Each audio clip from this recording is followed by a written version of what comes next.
나의 인생은 나름 열심히 제대로 쉬지도 못하고 일벌레처럼 살아왔다는 느낌이 듭니다. 어쩌면 일의 중독 상태에서 무언가 일을 하지 못하면 불안한 나의 모습을 많이 봅니다.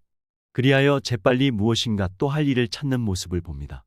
한편으로는 나는 요즘에 무심코 지나쳤던 모습 중 하나가 질문을 받으면 짜증나는 모습을 봅니다. 공식적인 회의에서는 무난하게 처리하나 가족 또는 가까운 사람과의 관계에서 질문을 받으면 답변을 하기 싫어하고 외면하며 내적으로는 짜증나는 모습을 봅니다. 물론 나의 이 모습은 나만 아는 사실입니다. 그리하여 이 마당에 정리해보고자 합니다. 일 질문을 받으면 내가 어떤 일을 집중해서 하고 있는데, 내가 바쁜 일로 시간이 촉박한데, 내가 답변할 시간이 거의 없는데 왜 질문하냐 라는 입장입니다. 나의 포지션에서 거의 하루 종일 내가 어떤 일을 하고 있습니다.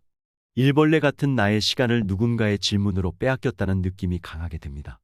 나는 당신의 질문에 답변할 시간이 없다는 마음입니다. 이 질문을 받으면 타인의 포지션에서 생각해 본 적이 거의 없습니다.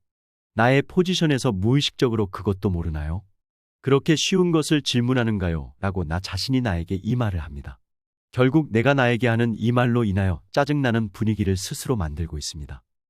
어린 시절부터 수업 시간이나 무엇인가를 배우는 시간에 질문하지 말고 잘 들어라.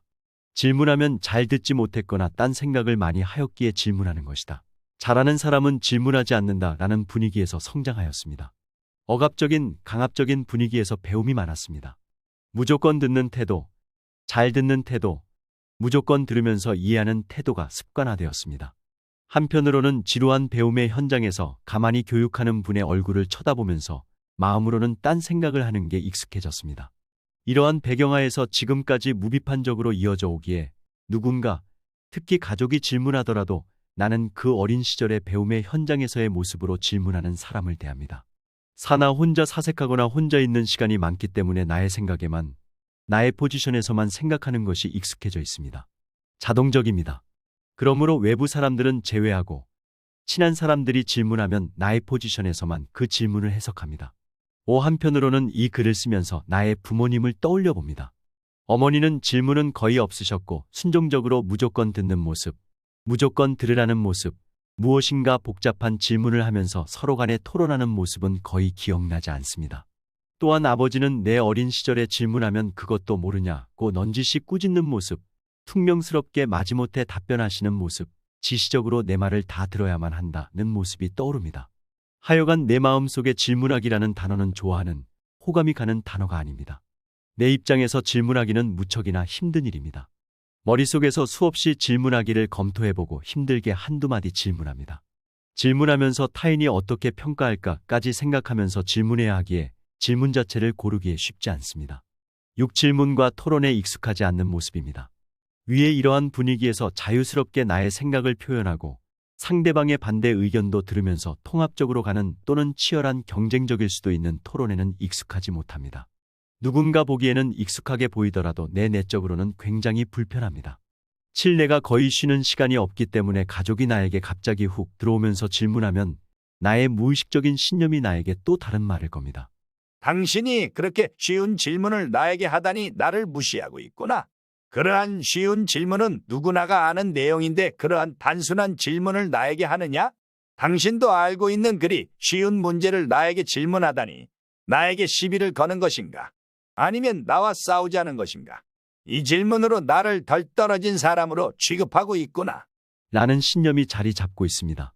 한편으로는 더 깊은 내적인 신념은 나는 남에게 무시당하면 안 된다가 넓게 포진해 있습니다. 내가 상황을 냉정히 볼 필요가 있습니다. 상황을 좀 더 정확하게는 볼 필요가 있습니다. 이 글을 쓰는 것 자체가 우습기도 합니다. 사람마다 내적으로 우스운 일도 참 많기도 합니다. 인간은 모순 덩어리입니다. 나도 모순 투성이입니다. 나는 무언가 완벽한 줄 알았는데 내가 잘 알고 있는 어떤 일부분만 그렇지 다른 부분은 잘 알지 못하는구나. 내가 아는 정보는 다 아는 게 아니구나. 이제는 상대방이 나에게 질문하면 상대방은 몰라서 나에게 물어보는구나. 상대방은 궁금하니 질문하는구나. 상대방은 내가 알고 있다고 생각하니 나에게 질문하는구나. 내가 바쁘지만 잠시 시간을 내서 답변해야겠구나. 상대방이 나를 공격하는 게 아니구나. 단지 알고 싶어 하는구나. 상대방의 질문에 답변과 토론을 하다 보면 더 많은 정보를 알 수 있고 관계가 더 돈독해지겠구나. 누군가의 질문을 통해서 상식적으로 알고 있던 정보를 다시금 정확히 볼 수 있는 기회구나. 내가 답변하기 어려운 질문도 나를 공격하는 게 아니야. 내가 답변하기 어려운 질문은 같이 해결을 하다가 보면 더 나은 정보를 얻게 되므로 지식이 풍부해지겠구나. 다른 사람들은 다른 방식으로 보기에 다양한 지식을 얻을 수 있겠구나. 이렇게 생각의 변화가 필요합니다. 구 한편으로는 질문하면 바로 답변해버리고 질문이 이어지면 더 이상 질문하지 말라. 나는 바쁜 사람이다. 내가 집중하고 있는 그 주제에서 당신이 더 많은 질문을 하면 헷갈리니 더 이상 질문하지 마라. 라는 포지션을 유지하고 있습니다. 그러나 인간관계에서 나 혼자만 있는 게 아니라 타인과 같이 있는 공간과 시간 속에서 상대방의 전혀 다른 시각에서 대화가 이어지다가 보면 전혀 새로운 지식을 얻을 수 있는 기회이다 라고 되새깁니다. 9-1 상대방이 질문하면 나의 답변도 일방적입니다. 무조건 너는 들어야 한다. 나의 정보는 정확하다. 이 대화는 빨리 끝내야 한다. 이러면서 일방적, 원사이드로 강압적으로 목소리에 힘이 들어가서 톤은 높아지는 형태입니다. 심나의 위의 생각의 정리로 나 자신이 갑자기 달라지지 않습니다. 그러나 매일 읽다가 보면 언젠가 이러한 상황에서 나 자신이 얼마나 달라졌는지 알 수 있습니다.